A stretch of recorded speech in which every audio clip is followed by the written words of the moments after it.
daanaka donner à peu près une idée de lan mooy président de la république ñu koy woowee le chef de l'État.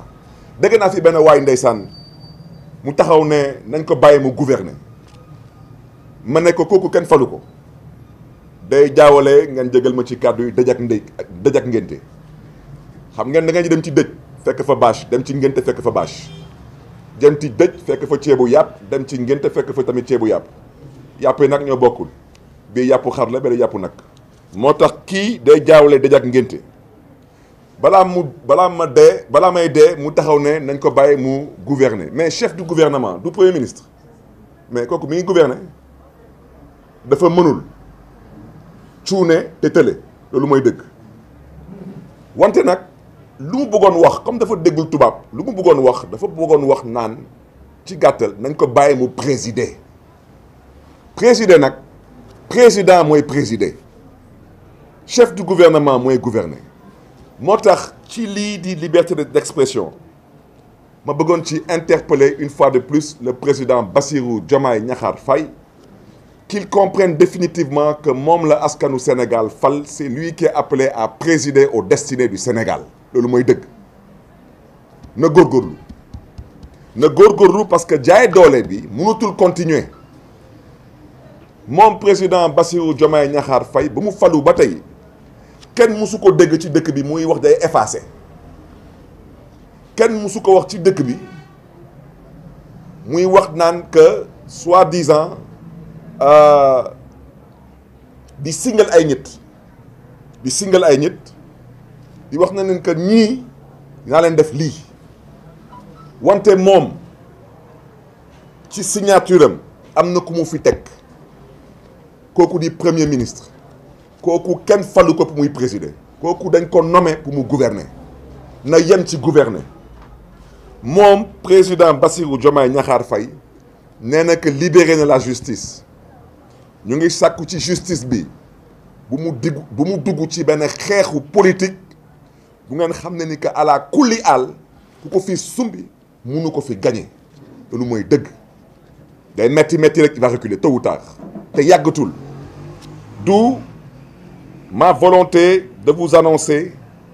la nécessité dans les jours à venir de mettre en place une coalition et une vaste coalition d'acteurs politiques de tous bords, d'acteurs de la société civile, parce que je le répète, la société civile n'est pas constituée de fumier. La société civile est constituée de dignes fils et filles de ce pays, qui ont grandement contribué aux avancées démocratiques de ce pays. dañ leen nar a delloo njukkal te dañ leen nar a jox seen cër ak seen wàccuwaay loolu mooy dëgg keneen ku fi wax leneen naa féq nga démb yàggatuloon ci ginnaaw ay fan ci ginnaaw ba ngay toog ci dëkk bi di jooy ak di yuuxu société civile jooju moo fi nekkoon di la kaasal ak di la xeexal sa ay droit su la neexee tey nag ngay wane sa jikko parce que yàgg naa ko wax nee naa ab réew mi mën naa juma wante ci ay fan yu néew yéen ñëpp di ngeen ubbi seen ay bët parce que ci dëkk bi am na ay nit ñu fiy woote responsabilité mën naa jum wante je crois qu'ils ont besoin d'un accompagnement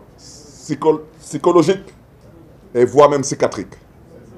parce que l'accompagnement psychologique il y a des gens qui ont besoin de s'asseoir di mën a waxtaan avec des psychologues ndax ñu xam qu'est-ce qui ne va pas l'accompagnement psychiatrique am na ay dof yu bëri ñu ngi ci mbedd yi di doxa wante dañ jéem a xoolaat ñoom ñooñu est-ce que soxlawuñu dem fan dem seeti docteur parce que nit ki nag mënuñu la fal nga nar a kontaan di bégal sa askan ngay toog di dëkk di mer kese rek te kenn waxula dara donc mbokk yi daal bañ a guddal loolu moo nekkoon kàddu yi ngeen may ma mën ko tënk ci tubaab ci ñaar ba ñetti baat maa ngi leen di gërëm di leen di sant di leen di jéglu tamit daanaka su kàddu yi xaw a ñagas maa ngi leen di ci jéglu.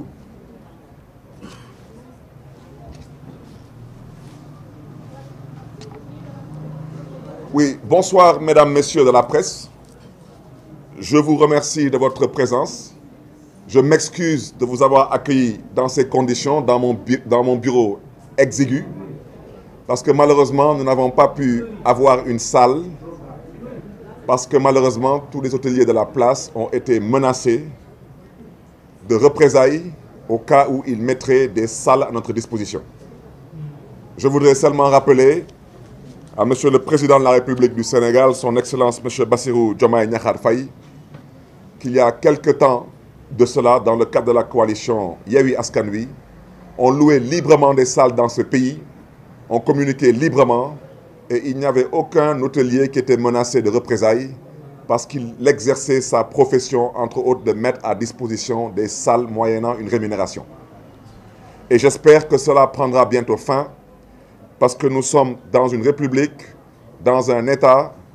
dans une nation qui est dirigée par l'excellence, le président Faye. Je voudrais à ce titre dire que notre démocratie traverse une période trouble, où les principes fondamentaux de l'état de droit sont mis en mal. À ce titre, je souhaiterais mettre l'accent sur 2 points. Le premier point concerne ma révocation politique qui est illégale et arbitraire. Au-delà de ma modeste personne, au-delà de mon mandat, je souhaiterais dire qu'aujourd'hui, je lève la voix pour dénoncer la confiscation du vote populaire du peuple de Dakar. Dire aujourd'hui